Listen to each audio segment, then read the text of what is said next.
Samosir, anak setengah manusia, setengah ajaib.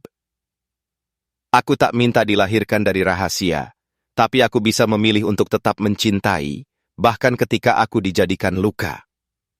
Di balik perbukitan hijau yang seakan meraih langit, mengalirlah sungai-sungai jernih yang menyimpan bisikan zaman dahulu. Di sanalah, di sebuah lembah sunyi, tinggal seorang anak laki-laki bernama Samosir. Ia adalah putra dari seorang petani bernama Toba, laki-laki yang tangannya kuat karena tanah dan hatinya dingin karena kehilangan yang tidak pernah terungkap. Di sisi Toba ada Boru Dewi, wanita berkulit lembut dengan mata yang senantiasa menyimpan keajaiban. Ia bukan manusia biasa, namun ia memilih mencintai sebagai manusia. Diam-diam, ia merahasiakan satu hal. Ia pernah menjadi ikan mas yang berenang dari surga. Dan Samosir lahir dari cinta yang menjembatani dua dunia. Sejak kecil, Samosir merasa dirinya berbeda. Ia dapat mendengar bisikan air. Saat ia sedih, sungai di dekat rumahnya turut beriak. Saat ia marah, angin di sekelilingnya menjadi kencang. Namun ia menyimpan semua itu sendiri. Ia tahu ayahnya tidak menyukai hal-hal yang tidak biasa. Ayah, kenapa aku sering bermimpi berenang di danau yang luas, biru, tapi kosong? Mimpi itu hanya bunga tidur. Jangan pikirkan hal aneh, jawab Toba tanpa menoleh. Namun Samosir tahu, ada sesuatu yang disembunyikan di balik diam itu. Setiap malam purnama, ibunya duduk di tepi sungai. Ia menyanyikan lagu dalam bahasa yang tidak pernah diajarkan. Suaranya membuat air tenang. Namun matanya basah. Samosir sering mengintip dari balik pintu, ingin bertanya, tetapi hatinya menahan. Suatu sore, saat langit mulai berwarna jingga, Toba menyuruh Samosir mengantar makanan ke ladang.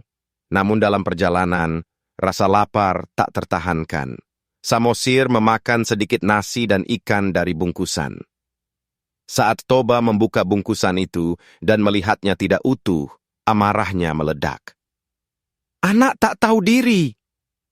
Dasar anak ikan, kau bukan manusia sepenuhnya.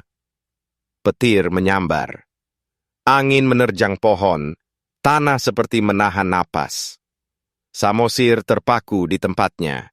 Ia tidak menangis, ia hanya menatap ayahnya dengan mata yang mulai gemetar. Anak ikan? Suara Samosir nyaris tak terdengar. Jadi itu aku?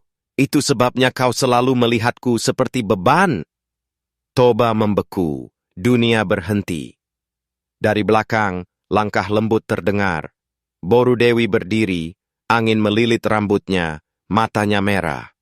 Kau telah melanggar janji, Toba.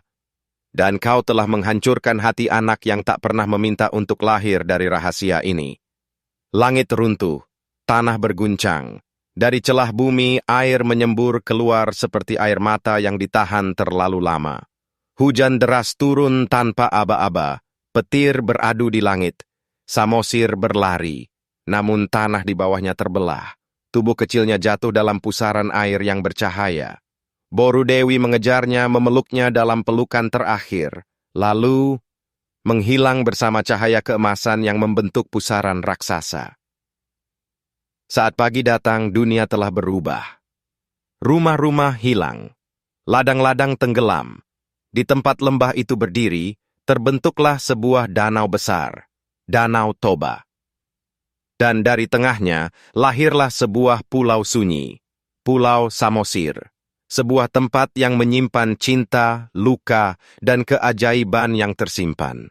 Toba menghabiskan hari-hari tuanya di tepi danau. Ia duduk sendiri, memandangi pulau di kejauhan. Tak ada lagi suara yang menyapanya, hanya angin yang kadang membawa bisikan lirih. Ayah, pesan moral. Jangan pernah mengucap kalimat dalam amarah. Sebab kata yang menusuk tak dapat ditarik kembali.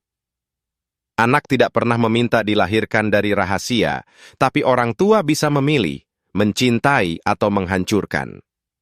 Cinta yang sejati tidak membutuhkan darah yang sama, namun hati yang mau menerima tanpa syarat.